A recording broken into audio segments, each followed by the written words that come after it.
Assalamualaikum warahmatullahi wabarakatuh. Selamat pagi saya ucapkan kepada Bapak Haji Ari Gunardi selaku dosen pengampu mata kuliah kebahasaan, dan selamat pagi juga kepada rekan-rekan semua yang sudah melihat video ini. Di sini saya Muhammad Sofian, NIM saya 210070. Saya perwakilan dari kelompok 13 untuk menjelaskan tentang paragraf atau alinea dalam teks.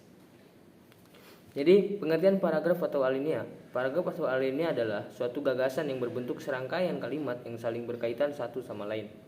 Nama lain dari paragraf ialah wacana mini. Kegunaan dari paragraf adalah untuk menjadi penanda dimulainya topik baru dan memisahkan gagasan utama yang berbeda.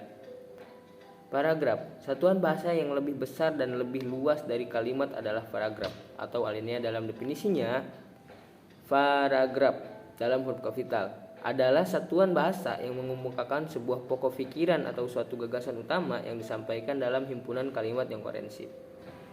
Dalam satu paragraf terdapat beberapa bentuk kalimat.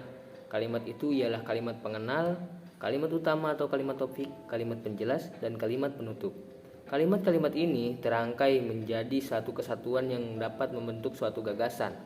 Paragraf harus menyampaikan sebuah gagasan utama, dan gagasan utama tersebut harus dijelaskan oleh gagasan-gagasan bawaannya. Sehingga dalam paragraf terdapat beberapa kalimat yang saling terkait. Sebuah paragraf minimal terdiri dari 3 kalimat dalam penulisan karangan ilmiah. Adapun fungsi paragraf, yang satu, fungsi paragraf itu untuk mengekspresikan gagasan tertulis dengan memberi bentuk suatu pikiran dan perasaan ke dalam serangkaian kalimat yang tersusun secara logis dalam suatu kesatuan. Yang kedua, untuk menandai peralihan atau pergantian gagasan baru bagi karangan yang terdiri beberapa paragraf. Ganti paragraf berarti ganti pemikiran. Yang ketiga, untuk memudahkan perorganisasian gagasan bagi penulis dan memudahkan pemahaman bagi pembacanya. Yang keempat, untuk memudahkan pengembangan topik karangan ke dalam satuan-satuan unit pikiran yang lebih kecil. Yang kelima, untuk memudahkan pengendalian variabel, terutama karangan yang terdiri atas beberapa variabel. Adapun syarat paragraf yaitu yang pertama harus kesatuan. Kesatuan yaitu semua kalimat dalam paragraf itu secara bersama-sama mendukung satu ide atau gagasan pokok, jadi tidak boleh ada kalimat sumbang atau menyimpang dari pikiran utamanya. Yang kedua yaitu harus koherensi. Koherensi yaitu kepaduan atau kekompakan hubungan antara kalimat satu dengan kalimat lain dalam paragraf tersebut. Kepaduan kalimat dalam suatu paragraf dapat dijalin dengan menanda hubungan, baik penanda hubungan eksplisit maupun implisit. Yang ketiga yaitu pengembang ide atau gagasan dengan menggunakan kalimat pendukung. Yang keempat yaitu harus efektif, yaitu disusun dengan menggunakan kalimat efektif sehingga ide baik tersampaikan dengan tepat. Adapun jenis-jenis paragraf, yang pertama jenis paragraf menurut posisi topiknya.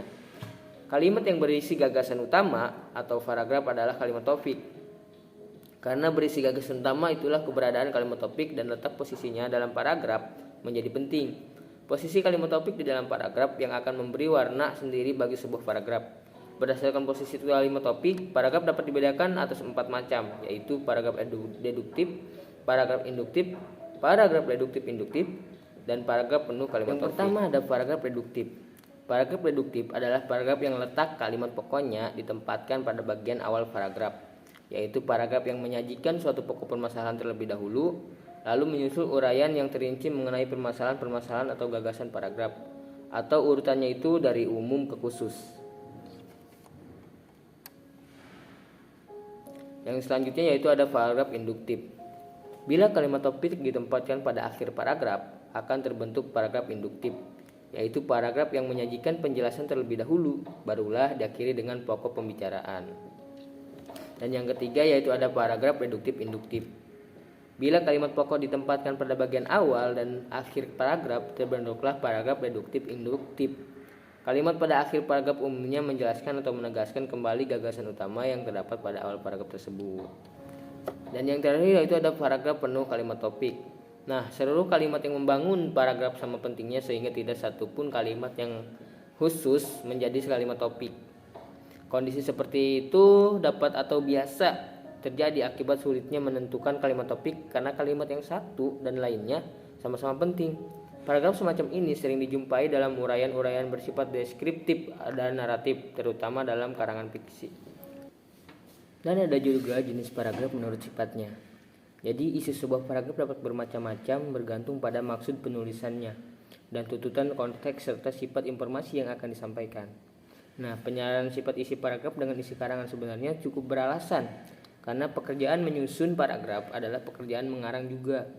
Nah, berdasarkan isinya, alinea ini dapat digolongkan atas 5 macam, yaitu ada paragraf persuasif. Paragraf persuasif itu isi paragraf mempromosikan suatu dengan cara memengaruhi atau mengajak pembaca. Atau paragraf persuasif banyak dipakai dalam penulisan iklan, terutama majalah dan koran. Sedangkan paragraf argumentasi, deskripsi, dan eksposisi umumnya dipakai dalam karangan ilmiah, seperti buku, skripsi, makalah, dan laporan. Paragraf naratif sering dipakai untuk karangan fiksi seperti cerpen dan novel. Yang kedua yaitu ada paragraf argumentasi. Nah, isi paragraf membahas suatu masalah dengan bukti-bukti alasan yang mendukung. Yang selanjutnya yaitu ada paragraf deskriptif. Nah, paragraf deskriptif ini paragraf yang melukiskan atau menggambarkan sesuatu dengan bahasa penjelasan atau terperinci. Nah, yang terakhir yaitu ada paragraf eksposisi. Paragraf eksposisi ini paragraf yang memaparkan suatu fakta atau kenyataan kejadian tertentu. Yang selanjutnya yaitu jenis paragraf menurut fungsinya dalam karangan. Nah, menurut fungsinya, paragraf dapat dibedakan menjadi 3, yaitu yang pertama ada paragraf pembuka. Nah, paragraf pembuka ini bertujuan untuk mengutarakan suatu aspek pokok pembicaraan dalam karangan sebagai bagian awal sebuah karangan. Paragraf atau pembuka harus difungsikan untuk yang pertama menghantar pokok pembicaraan, yang kedua menarik minat pembaca, dan yang ketiga untuk menyiapkan atau menatap pikiran untuk mengetahui isi seluruh karangan. Nah, setelah ketiga fungsi tersebut di atas dapat dikatakan paragraf pembuka, maka paragraf pembuka harus memegang peranan yang sangat penting dalam sebuah karangan. Nah, paragraf pembuka itu harus disajikan dalam bentuk yang menarik untuk pembaca. Yang selanjutnya yaitu ada paragraf pengembang atau isi. Nah, paragraf pengembang atau paragraf isi ini bertujuan untuk mengembangkan pokok pembicaraan suatu karangan yang sebelumnya telah dirumuskan dalam alinea pembuka.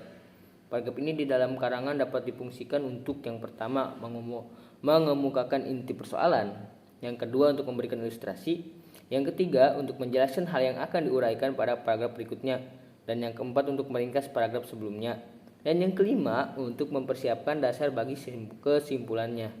Nah, ada beberapa pola penyusun kalimat-kalimat yang menjadi sebuah paragraf isi yang dapat dijadikan pedoman, yaitu yang pertama ada pola urutan waktu. Dalam pola urutan waktu, penulis mengungkapkan gagasan-gagasannya secara kronologis. Nah, yang selanjutnya yaitu dengan menggunakan pola runtutan tingkat. Dalam pola runtutan tingkat, penulis mengungkapkan gagasan mulai dari hal yang terendah sampai dengan yang tertinggi, dan dari hal yang terkecil sampai dengan hal yang terbesar, dan sebagainya. Yang selanjutnya yaitu pola urutan apresiatif. Nah, pada pola urutan apresiatif ini, penulis mengungkapkan gagasannya berdasarkan baik buruk, untung rugi, salah benar, berguna, tidak berguna, dan sebagainya pula. Nah, yang selanjutnya yaitu pola urutan tempat. Dalam pola urutan tempat, penulis mengungkapkan gagasannya mulai dari suatu tempat ke tempat lainnya. Misalnya dari atas ke bawah, dari dalam keluar, dari kiri ke kanan, dan sebagainya. Nah, urutan ini demikian dapat dikombinasikan dengan urutan berdasarkan tingkat pentingnya suatu tempat tersebut. Contohnya dari tempat yang terpenting ke tempat yang penting sampai tempat yang kurang penting. Yang selanjutnya yaitu ada pola urutan anti klimaks. Pola urutan anti klimaks ini merupakan kebalikan dari pola urutan klimaks.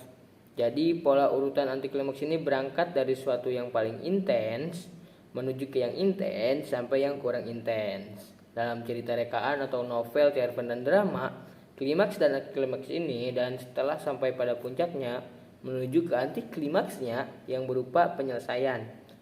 Yang selanjutnya yaitu ada pola urutan khusus umum.